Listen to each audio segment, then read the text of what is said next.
Action! Mars? Sabi niya kaya ako sa'yo pauwing Pinas. Bakit?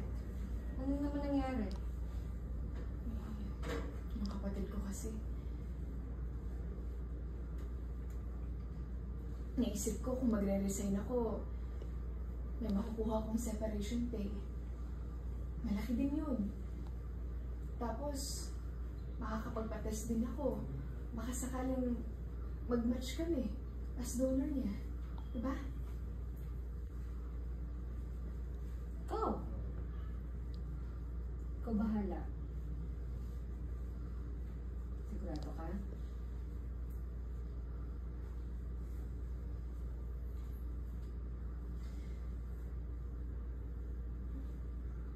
Pag-isipan ko na rin to, Mars. Pwede din naman akong mag-apply sa ibang bansa kung sakaling hindi ako makabalik dito. Ang importante sa akin ay yung pera. Kailangan na kailangan ko kasi.